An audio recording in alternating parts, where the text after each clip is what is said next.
Hello and welcome to The Virus. I'm Jeremy Fernandez. COVID has changed the way many of us work, but has it changed the way we take sick leave? Working from home has allowed employees flexibility, but is there an expectation to carry on working even if you are unwell? We'll speak with industry and business experts in this program. But first, let's get a medical view about what this could mean for your health. Dr. Charlotte Hespy is a GP and the chair of the New South Wales ACT Royal Australian College of General Practitioners. Dr. Hespy, welcome to the program. Are you seeing signs that we might have learnt our lesson, that people are more likely to take sick leave now than they were before the outbreak of COVID? I think you've actually nailed a really key issue. I think that coming into work, people are more aware that they shouldn't be coming into work, but that if they're working from home, they may still have a tendency to be working when they're still unwell. And so medically, from my perspective, I think people need to be aware that sick leave is good for two things. One is definitely don't go infecting your co-workers, particularly anyone who's vulnerable. But it's actually good for you to rest, to let your body heal, and then you can actually recover faster. A lot of that relies on personal responsibility, and we've seen throughout this last 2.5 years how well that works in many circumstances. How much can we rely on personal responsibility to police where people are going while they're sick?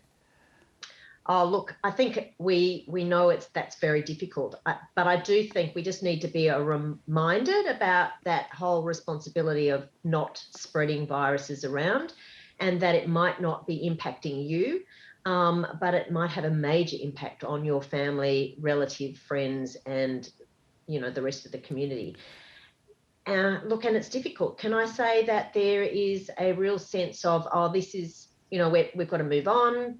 It really doesn't matter. I didn't used to do this. And so we see that with the drop off of use of masks in public places, going out with coughs and colds more again, not recording that you've got an infection because you don't want that onerous responsibility of not being allowed to go out if you do actually have COVID. So there's a whole lot of things that I think we just need to go back to basis and say, why did we have to go through it and what do we need to do going forward? We know that the shape of the economy right now and the workforce means that some people feel compelled to go into work. Do your patients describe expectations from their employers to keep working? Yeah, I think it's been really difficult because there's been so much sick leave and people themselves are feeling guilty that they might, that there are other people at work off as well and things need to be done. Certainly in a healthcare facility, it's really been difficult because you have a lot of people off, which then means that everybody else is stressed. And people don't like stressing their fellow workers, so they want to do the best by them as well as, what is my responsibility to work and then to me. Tell me about the importance of rest, particularly when, there is this trope that, when a person is sick, you have to man up, you have to soldier on. Tell me about the impact that has on our ability to pull back and rest. I think where I come from is an understanding that by resting, we actually let our immune system get over the infection faster. And the soldiering on means that you're not actually resting as much. So you may actually be having ongoing inflammatory changes that are affecting you longer term. COVID has been a really classic example of that because it's this quite extraordinary virus that causes inflammation in nearly every single system, as far as I can tell. And if for certain people, not everybody, but there's a large number who are getting this ongoing problem of inflammation in other bits of the body that have not been able to heal properly. And so there's these long-term consequences. So I'm constantly trying to get people rest, listen to your body, and don't start going back to normal activities until you actually really do feel well. And if you get a recurrence of symptoms, rest again. Because it does seem that there is a really good corresponding improvement in symptoms if you rest enough.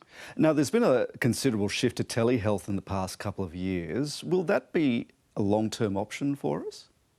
It looks like we've definitely got a win on that, and I do think it's great because if you are potentially infectious, it's always I felt it was one of those sort of strange things that we make people who are acutely unwell come and sit in a waiting room, infect those around us, as well as potentially infect the doctor who's seeing us, and then go home again. Whereas telehealth is better than the home visit, whereas before, the doctor had to take time out of their surgery, come and visit you at home, that was longer and decreased access for everybody else.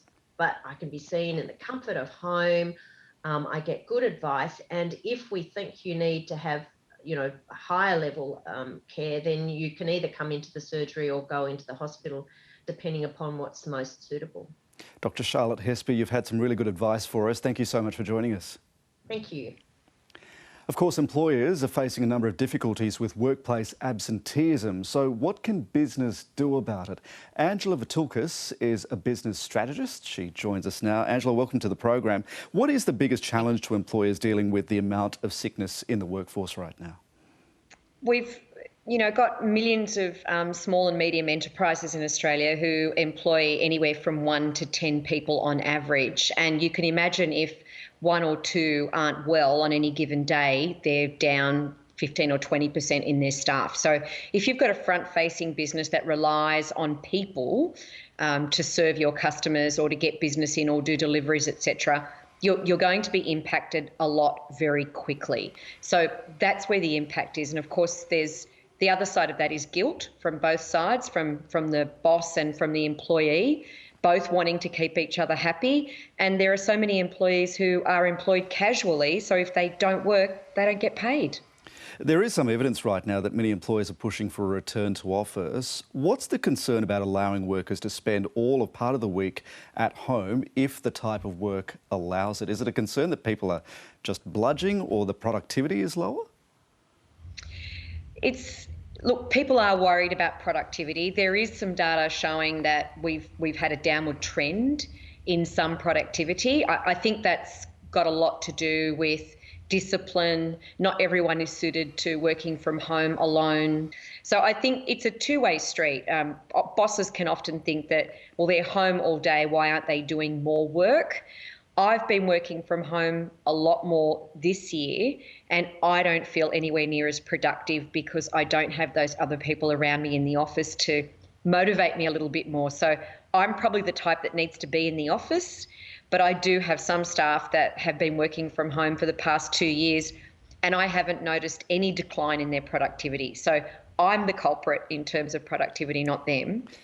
But a lot of the people that we deal with is, in terms of business owners, they are complaining about a downward trend in productivity. Not bludging. I don't think we need to use that word or go that far, but it is difficult to either keep up with a workflow when you're isolated, and sometimes you rely on your colleagues for input or advice, or you're stuck. I think in terms of that, that's what's hindering us. Nevertheless, a lot of people have become accustomed to this idea of working from home. Given the worker shortage we're seeing around the world, in Australia right now, how much latitude do you think employees have to push back against going back to the office? Look, I think we also have to understand that there are ecosystems of little economies everywhere that we work. So, the classic CBDs are obviously one example where we've had intense workers in buildings and little businesses around them that are supported by people coming in, that foot traffic. Sydney CBD traditionally had 600,000 people coming in and out pre-COVID. Those numbers are less than half. So that's got to affect a lot of people. So getting people back to work is more than just about any one business. It's about a whole ecosystem of businesses. However, if people can work from home, I think it's really important for as many businesses as possible, in terms of resilience in your plan B, to make sure that your workers can function from home at full capacity. Not just being able to minor connectivity, but that at any given time, whether they're sick or someone else is sick, and when I say they are sick, for them not to work when they've got full-blown COVID, but a typical ache or pain, or taking an extra long weekend because you need half a day with your kids or something like that, they still need to be able to function fully in some kind of high-level work environment.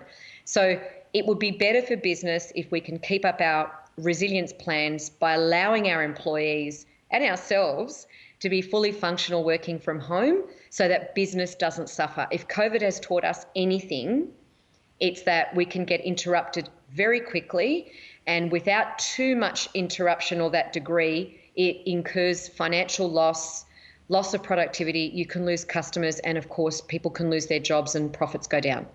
Angela Vitulkas, great to have you on the program. Thank you. So let's bring in Professor John Buchanan. He's the leader of the University of Sydney's Health and Work Research Network. He studies health and well-being. Welcome to you, Dr Buchanan.